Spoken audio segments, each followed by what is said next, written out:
El humedal del río Cruces es uno de los más grandes e importantes de Chile. Está ubicado inmediatamente aguas arriba de la ciudad de Valdivia, en los 40 grados de latitud sur, muy cerca de la costa del Océano Pacífico. Su origen fue tal vez la única consecuencia positiva del más devastador movimiento sísmico registrado por instrumentos en el mundo, el terremoto de Valdivia en 1960, de magnitud de 8,7 en la escala de Richter.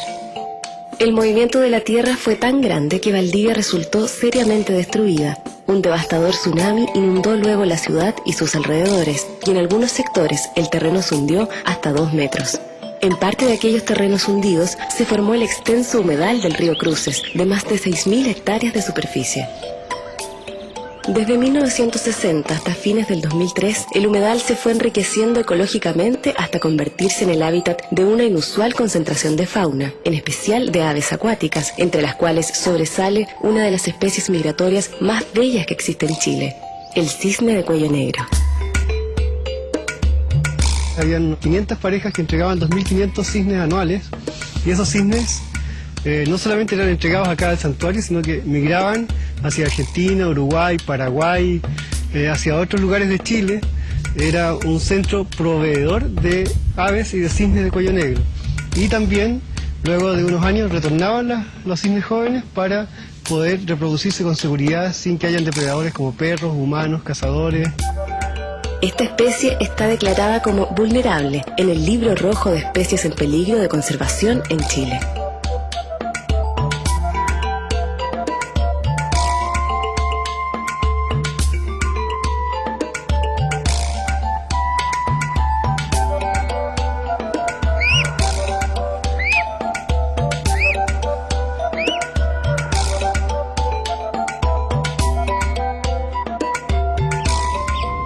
Por su belleza y abundancia, esta magnética ave acuática se transformó en el animal símbolo de la ciudad de Valdivia. Junto a los cisnes, el humedal del río Cruces hizo posible el desarrollo de poblaciones de numerosas otras especies de aves, mamíferos acuáticos, peces de agua dulce y anfibios. Su valor ecológico en aumento hizo que Chile lo presentara en 1981 como el primer sitio a conservar bajo los acuerdos de la Convención Ramsar para la protección de humedales de importancia internacional, firmada y ratificada por Chile ese mismo año. Asimismo, y para cautelar su valor patrimonial para la provincia de Valdivia, el Estado chileno decidió también en 1981 declararlo Santuario de la Naturaleza, una categoría oficial de protección que otorga el Ministerio de Educación de Chile.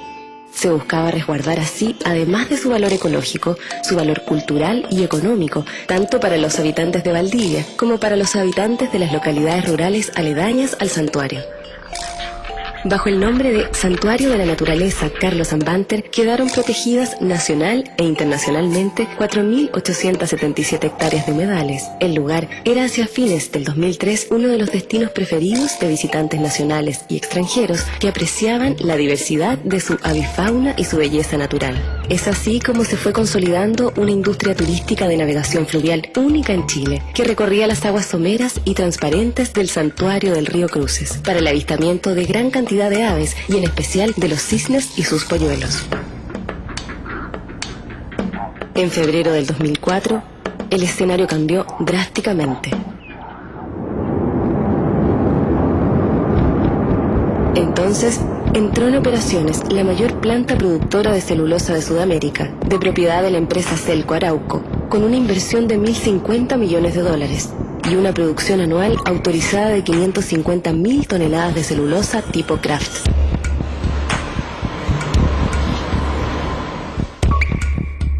La planta comenzó a verter 77 millones de litros diarios de residuos industriales líquidos directamente al río Cruces, apenas unos 20 kilómetros aguas arriba de la cabecera del humedal protegido.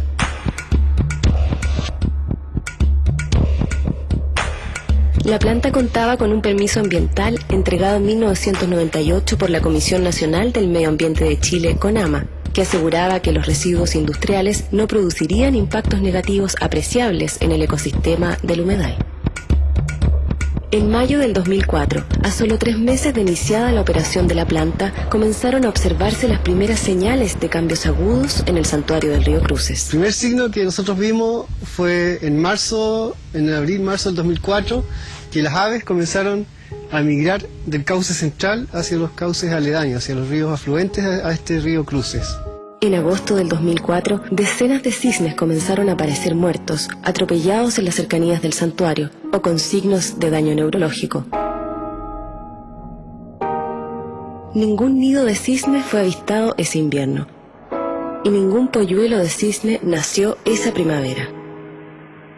Desde octubre en adelante, o septiembre-octubre, se vio que no había reproducción, 0 huevos, 0 crías.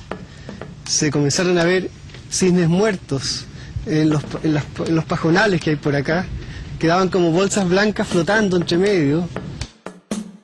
Encontramos cisnes que no podían volar porque estaban realmente flacos, con sus músculos pectorales atrofiados, sus pechos de color café por el agua, y después comenzamos a ver cisnes con problemas neurológicos que nadaban en círculo, que caían en vuelo, que se retorcían sobre las mesas de examen clínico y que eran incapaces de mantener el equilibrio. Esos fueron los principales signos: disminución drástica de la población, 0 reproducción. En octubre del 2004, 9 meses después del inicio de la operación de la planta de celulosa de Celco Arauco, centenares de cisnes de cuello negro comenzaron a morir en las aguas del santuario.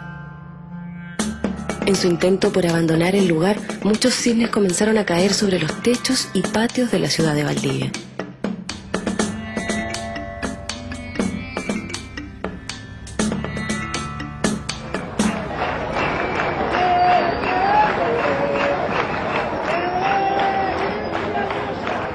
En noviembre del 2004, la situación había generado alarma pública en Valdivia y un fuerte impacto en todo Chile, que seguía el caso por la prensa y la televisión. La autoridad ambiental, presionada por la comunidad de Valdivia, encargó un estudio científico a investigadores de la Universidad Austral de Chile, con la promesa a la ciudadanía que en un plazo de 5 meses, una vez conocidas las causas del desastre, se tomarían las medidas necesarias para detener la crisis ecológica. Mientras se realizaba el estudio, la ciudadanía pedía la aplicación del principio precautorio, contemplado en la Convención de Biodiversidad firmada por Chile, que suponía el cierre preventivo de la planta. Para realizar el estudio, la Universidad Austral formó un equipo científico de 20 destacados especialistas dirigido por el ecólogo acuático Dr. Eduardo Jaramillo. El grupo estuvo integrado por botánicos, geólogos, geoquímicos, químicos, estadísticos y especialistas de otros campos. Los objetivos del estudio fueron 3. Primero, determinar las causas de la mortalidad y disminución poblacional de los cisnes de cuello negro y otras aves acuáticas afectadas. Segundo, determinar los factores de peligro que condujeron a la muerte de aves. Y tercero, determinar el estado de salud del ecosistema. Luego de 5 meses de trabajo, tras más de 40 campañas de terreno, el equipo científico de la Universidad Austral entregó su informe a la Comisión Nacional del Medio Ambiente en abril del 2005. Las principales conclusiones fueron que la primera causa de mortalidad de los cisnes fue la pérdida de su fuente principal de alimentación, la Egeria densa o luchecillo, según su nombre común, una planta acuática que era muy abundante y que había desaparecido del humedal. La intoxicación de las aves fue una causa concurrente. Se condena a los cisnes a la peor muerte que puede existir, que es la muerte por hambre. De hecho, todo este periodo hemos encontrado cisnes que pesaban 7 kilos y ahora pesan 2,5 kilos y se mueren. Y cisnes que están comiendo algas en las playas, que salen incluso en las poblaciones a comer pasto, que andan pastando con las vacas, que andan desesperados buscando un poco de alimento. Hay cisnes que están 6 horas esperando que baje la marea para poder comer las algas que quedan pegadas a las rocas o a las boyas de los pescadores. En vez de comer vegetales, ya comen el sedimento de puro hambre. Al abrir el estómago de los cisnes muertos se encuentra solamente arena y defecan arena. La segunda conclusión fue que la calidad de las aguas del santuario había cambiado notoriamente en relación a años anteriores, en parámetros como salinidad, metales pesados, sólidos disueltos y color. Esto fue confirmado por un análisis geocronológico de los sedimentos del humedal, que detectó la presencia de tóxicos de origen industrial atribuibles a Celco Arauco en un estrato, fechado unos meses tras la puesta en operación de la planta. Las principales sustancias entonces son metales pesados y compuestos orgánicos halogenados adsorbibles, que son los AOX, que son compuestos orgánicos persistentes y que se van acumulando tanto en el sedimento como en el tejido vivos. El profesor Mulsos del Instituto de Geociencia estudió la distribución de metales pesados en una columna sedimentológica en 5 áreas de depositación del río Cruces y encontró que en un estrato subsuperficial había mayores concentraciones de metales pesados, aluminio por ejemplo, hierro, y que esas concentraciones o ese estrato corresponden a marzo-abril del 2004, es decir, un par de meses después que la planta se encontró en funcionamiento. La tercera conclusión fue que el cambio en la calidad de las aguas afectó críticamente a la Egeria densa, lo que explicaba su desaparición. Medimos una serie de tóxicos en plantas de luchecillo recolectadas dentro del santuario y las comparamos con las concentraciones de los mismos tóxicos en plantas recolectadas fuera del santuario. Y encontramos que en plantas del humedal las concentraciones de metales pesados, por ejemplo como hierro y manganeso, significativamente más altas que las plantas recolectadas fuera del humedal. Por otra parte, yo le decía anteriormente, los estudios que realizó la gente de la Facultad de Medicina en microscopía electrónica de Río demostraron que había una costra sobre las hojas de luchecillo y que esa costra obviamente impide la luz del sol y puede afectar por lo tanto el proceso de fotosíntesis. Una cuarta conclusión, la más importante, era que los residuos industriales líquidos de la empresa Celco Arauco bastaban para explicar el drástico cambio en la calidad de las aguas. Las concentraciones de varias variables en la columna de agua han aumentado en el tiempo. Ese aumento coincide con el inicio de las actividades de la planta de Celco, en San José de la Mariquina, que los sedimentos del santuario tienen mayores concentraciones de metales pesados que los sedimentos ubicados fuera del santuario. En relación a eso, entonces aceptamos la hipótesis de que hay una carga importante de tóxicos en el agua y el sedimento del humedal del río Cruz. Los tejidos de los cisnes que estaban muriendo dentro del santuario tienen concentraciones significativamente más altas de hierro y manganeso, por ejemplo, que cisnes recolectados en el mismo santuario pero años anteriores, o cisnes recolectados en Puerto Natal, es decir, fuera del área donde estaban ocurriendo estos cisnes. Había una gran acumulación de hierro en cerebro, causando vacuolas, que son espacios que hay en el cerebro, ruptura de fibras miocárdicas, o sea, ruptura de fibras musculares del corazón. Por eso se explica que caían en vuelo y caían muertos sobre los autos, sobre los techos de las casas, porque el corazón no daba más.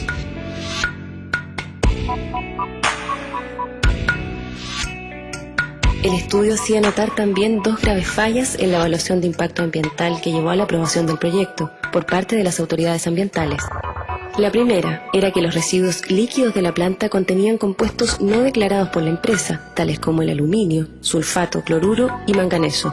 Al no estar declarados, no contaban con autorización legal para su descarga al río Cruces. La segunda falla del estudio de impacto ambiental era que el curso receptor de los residuos no podía ser tratado como un río común, según hizo el estudio de impacto ambiental de la planta, pues el río Cruces y el Santuario de la Naturaleza conforman un sistema estuarial marino con fuerte influencia de las mareas oceánicas, las que actúan como un freno hidráulico que no permite la dilución de los residuos vertidos.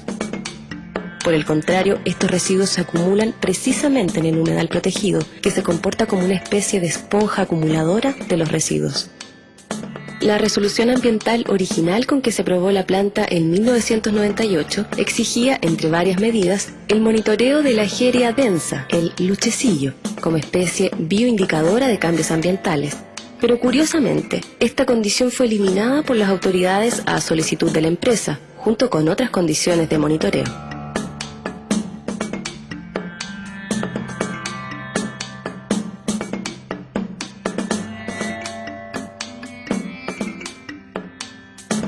Estaba sugerido que debía monitorearse el estado del luchecillo en el tiempo. Eso posteriormente no se hizo y hoy día ahí tenemos la consecuencia. O sea, si hubiera habido un monitoreo, habríamos sabido meses antes que algo estaba sucediendo dentro del humedal del río Cruces.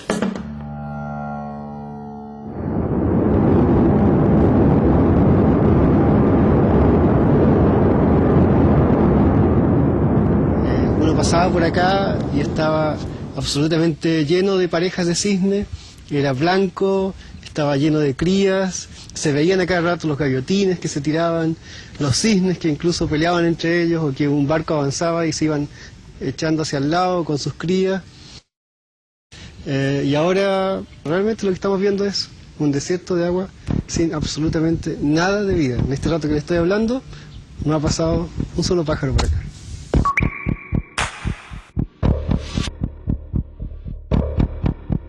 Está claro que este es el mayor desastre ecológico debido a contaminación industrial ocurrido en un humedal protegido por el Estado en Chile.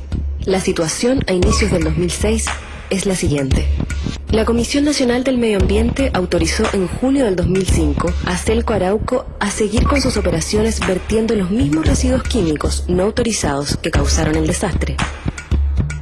Se solicitó a la empresa que estudiara una alternativa para sacar sus residuos industriales fuera del río Cruces dentro de un plazo extendido hasta el 2009. Sin embargo, no se le exigió que durante ese periodo detuviera su producción ni modificara sustantivamente su tratamiento de residuos. Que se autorizaba la continuidad en la descarga de los residuos industriales contaminantes. La autoridad ambiental inició un plan integral de gestión de la cuenca del río Cruces con el objetivo de recuperar el humedal.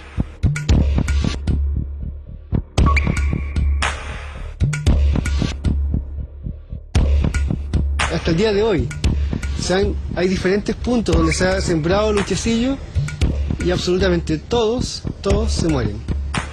O sea, realmente, mientras las industrias, sobre todo esta industria, que es una mega industria que está tirando una gran cantidad de tóxicos, los tire sobre este lugar, es absolutamente imposible que se recupere. O sea, sería muy tonto pensar en hacer criaderos de cisnes, como lo quiere hacer la empresa Celco, porque estaríamos sobrepoblando el sistema sin tener alimentación para ellos. Por lo tanto, lo primero es dejar de contaminar y buscar cuáles son los principales contaminantes de este sistema.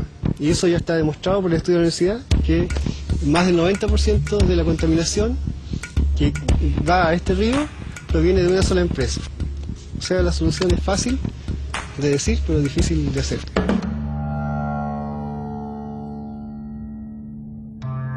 Tras casi 2 años de iniciado el desastre ecológico, persiste la incertidumbre sobre el futuro del humedal y sus efectos sociales asociados. Algunas preguntas siguen sin respuesta.